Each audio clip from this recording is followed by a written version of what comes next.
Oh, yan guys yung ating solar setup na UPS 24/7. Yun yung pinakita ko sa inyo dati na setup.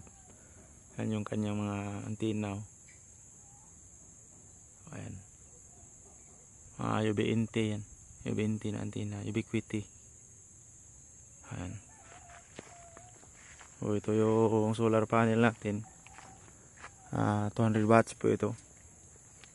Jinko na 200 watts. Ayan, nag-operate na siya. Charging na siya. Ayan guys, yung setup natin na POA. Yung pang P2P natin. Ayan. So meron pang Puigo. Ayan. Mapakita pang Puigo dito. So ayan guys. 5 amperes yung ating 12 volt step up 12 volt to 24 volt. Ayan. So nilagyan ko ng fan yung ayan, operated na siya. Yung AC to DC back converter. So ayan. So ngayon explain natin. Ayan. Ayan, charging na siya. Makulimlim kasi yung araw ngayon guys.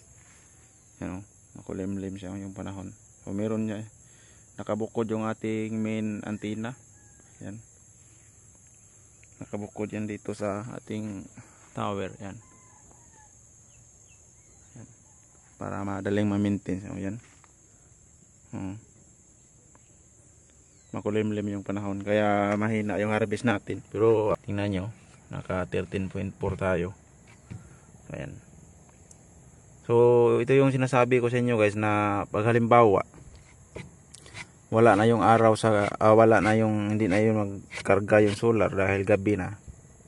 So siya yung magkakarga. Ito yung back converter natin na AC to DC. So ikarga niya. Pwede niyo ang gagawin niyo guys. Sa akin hindi ko na dinaan sa controller. Pero pwede niyo idaan sa controller yung galing dito na DC. Dito pwede niyo idaan sa controller. So, ang ginawa ko kasi hindi ko na siya dinaan sa controller dahil dito ko kinuha yung yan yung pan ito, dito ko kinuha sa kanyang supply. Ayan, dito ko siya dinaan ko siya. Pero pwede naman yung idaan nyo guys sa controller. Halimbawa idaan nyo ito sa controller, so gagana yung pan nya pag gumagana naman ito. Yan. So ganun lang yung setup natin. Napaka basic lang na setup ito. So ito yung mga POA natin. POA injector natin. Yan.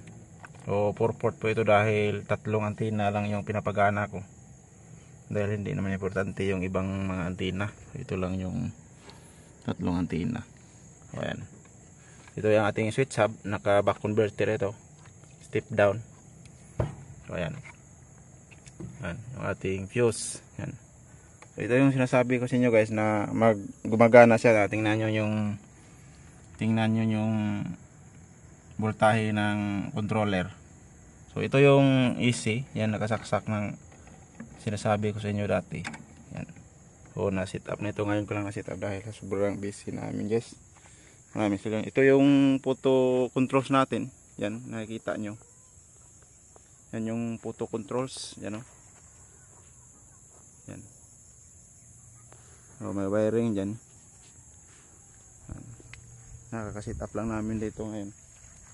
So ayan, utusan ko yung takpan mo. Takpan natin guys yung photo controls. Ayan. Takpan mo lang na maigi. Ayan, tinakpan natin yung photo controls. Ayan, hintayin lang natin ng ilang segundo. Ayan, magti-trigger po siya. Magti-trigger po siya dito. Yung ating photo controls. Ayan. So ayan guys, nagti-trigger na siya. Yan o, tumataas na yung kanyang voltahe. Yan, meron nang tumutunog o. Pero kung sa ito kasi yung kadalasan na problema sa ganitong step up, meron siyang maingay na tumutunog siya. Yan o. Parang gangis. Yung kung mas maganda yung mas maganda yung bilhin nyo yung advice ko lang sa inyo guys, yung isang setup ko, yung 24 volt na 24 volt, tapos idaan nyo sa controller.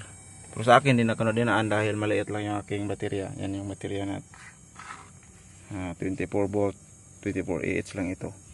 12 volts 24 Ah yung aking baterya. So yes, gumagana na siya. Yan, 14.4. So yan, dahil tinakpan namin yung photocells. So ibig sabihin pag gabi na, ngayong gabi, gagana na ito siya. Mamayang gabi gagana na itong photocell. So yan, tanggalin ko yung takip para so yan, diretso talaga siya, pumapatay siya pag nainitan, nakakita siya ng maliwanag. So ayan, bumababa yung ating voltahe ng battery.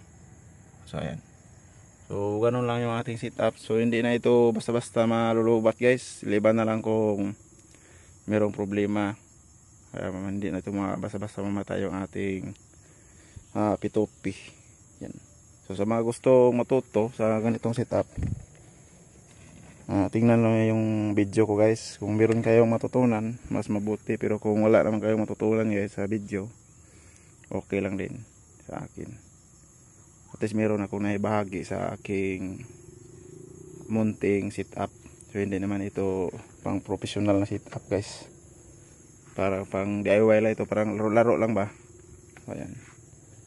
So pang yan, parang nag-experiment lang guys ba. Ayan. So ayan, yan po yung ating video. So maraming salamat po sa inyong panonood sa mga video guys. Yun yung ating setup. Yan, solar panel at saka solar panel sa araw, at saka photo controls sa gabi. Ayan, so sarahan na namin yung aming cabinet. Ayan.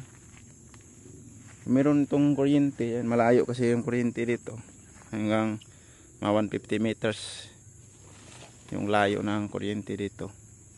Ayan guys, kasi bungtod ba, bundok po ito, mataas na bundok yung nilagyan namin. So ayan guys, so naglagay din ako ng lighting arrestor dyan. Yan, adapter ko, ayan, yan yung lighting arrestor. Yan, so lap GPS po yung katapat ng lighting arrestor.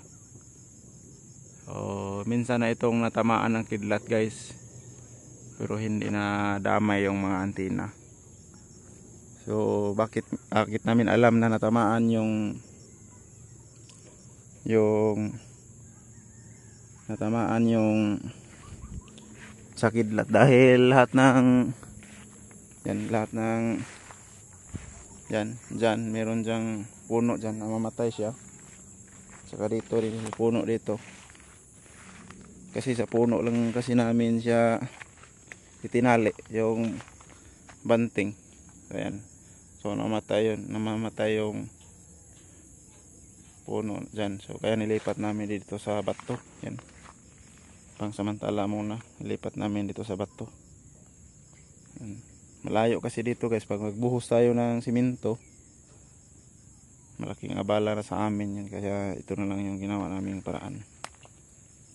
Ayan, hanggang dito lang guys yung ating video, napahaba yung ating video.